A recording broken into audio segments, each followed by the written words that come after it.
Oh, Shantae, Shantae, Shantae. Where do I actually begin?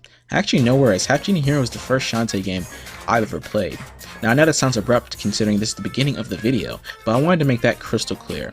Shantae, in terms of her games, is something I'm not very familiar with.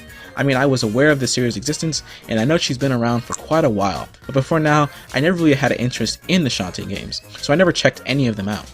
It wasn't before this game was announced via Patreon, actually around the same time as Mario number 9, that the game finally piqued my interest. Now in retrospect, checking out the previous games before this one probably would have been a good idea, considering that Half Genie Hero makes references to past events and includes a character arc for Shantae that assumedly stretches out through the other 3 games. It's not like you'll be lost if you haven't played the previous games, but it is something I thought would be necessary for me to bring up before starting this review. Now that's out of the way, let's begin. The story starts out with Shantae waking up to a strange voice, which she follows to her uncle's workshop down a mysterious trapdoor. There she talks to a genie from the Genie realm, which apparently is where Shantae's mother is. Okay, a little pause here for people who don't know. Shantae's mother is a genie and her father is a human. That's why she's called the Half Genie Hero. Get it? I know you people could probably figure that out by yourselves, but just in case, I had to make sure people know.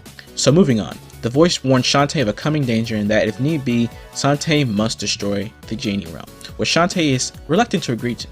The next morning, Shantae actually brushes off the encounter as a dream and meets up with her Uncle Mimic, who is building a strange device called the Dynamo, which is supposed to help Shantae defend the town, but of course, it's not quite finished yet. Before it can get back to work on, a pirate steals the blueprints to the machine and runs off with it. And before Shantae can stop it, Main Street is attacked by that very same pirate group. So it's up to Shantae to stop them and retrieve the blueprints for the Dynamo.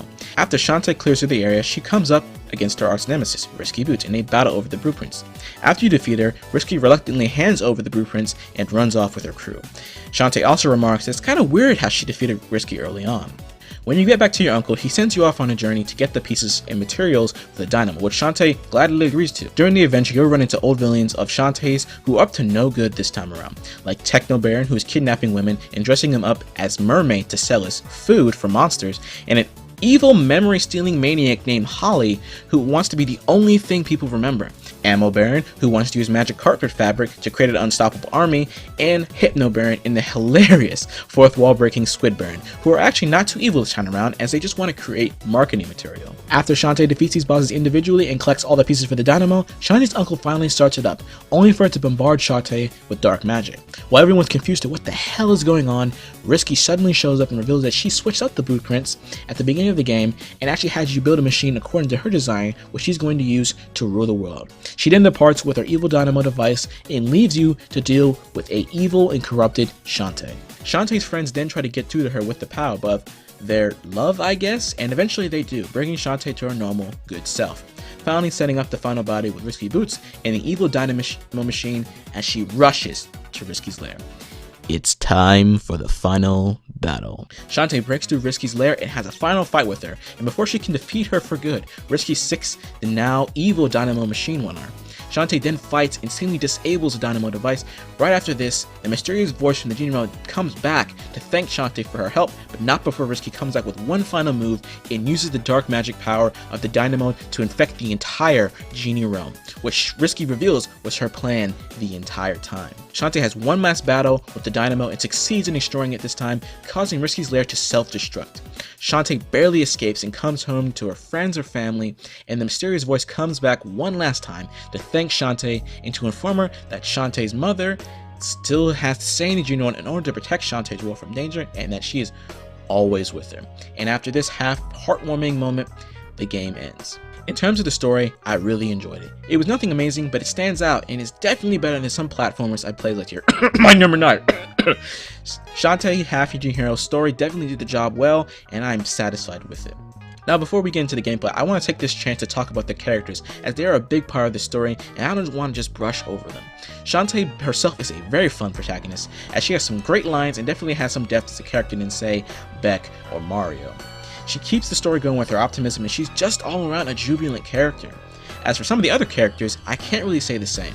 For example, I found characters such as Sky, Risky, and Uncle Mimic to be pretty bland. Not that they're bad, but they really just don't really stand out. The only characters on Shantae's side I found to be interesting were Roddy Top below. They are both really funny, and I really enjoyed Roddy Top's morbid humor and Bolo's useless kind of empty-headedness at times, as it creates a lot of comedic moments. That being said, I absolutely love the villains. Techno Baron, Ammo Baron, Hypno Baron, and Squid Baron, as they all have fantastic lines and motivations. Believe me, you will love Squid Baron's lines in the fourth wall breaking, as they are the funniest lines in the game. Now on to the gameplay, the meat of Half Genie Hero. Now, as opposed to characters like Mario and Sonic, Shantae cannot kill enemies by jumping on them. Instead, you use her hair, which I actually thought was pretty silly at first, but the hair is a great way to defeat enemies and bosses. It's fast, it does a fair amount of damage at first, and you can even upgrade the hair via shampoo and silky cream from the item shop to make them even more deadly than before. This next ability Shantae has is what really impressed me. Her ability to transform into different animal forms with her dancing ability. This ability is awesome, as it is key not only to defeating certain levels, but also to find secret items as well, which can sometimes be used as upgrades for the dances. It is imperative that you master the bat, crab, elephant, mermaid, spider, and harpy transformations respectively in order to do well in this game. Each transformation varies in terms of usefulness, as forms such as the spider and mouse, which you will barely use besides at very specific parts as ways to acquire collectibles and the like. The dances are not limited to just transformations, as you have ones that will help you through the levels, like the warp dance, a dance that allows you to skip entire sections of any stage.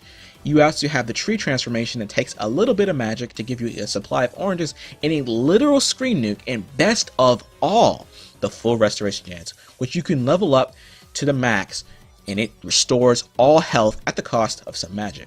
Magic is a huge part of Half Genie Hero's gameplay, and you want to make sure you don't run out of it, because there are plenty of items that certainly make the game easier and allow you to beat bosses much faster than normal. The Magical Tiara completely breaks this game's difficulty for one of two reasons.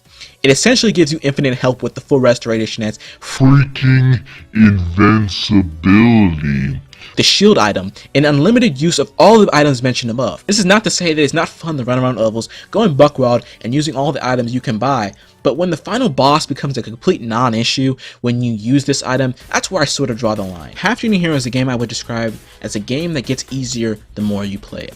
Another thing I have a problem with is the insane amount of backtracking you have to do in order to get all the items and 100% this game. I really wish the game just simply had more worlds, as going back to the same 5 worlds over and over again can get pretty tedious. Even with all that said, I'm completely comfortable giving Shantae Half Genie Hero an 8 out of 10. I really enjoyed myself playing this one. It was great to play a game that was funded by Kickstarter that wasn't a disappointment. Looking at you, my number 9. There are plenty of aspects to this game that I think you'll really love, such as the graphics that are all animated with a sweet mix of 2D and 3D backgrounds and sprites, and the music. God, I love the themes in this game, as they are fast, upbeat, and really capture the levels you're playing.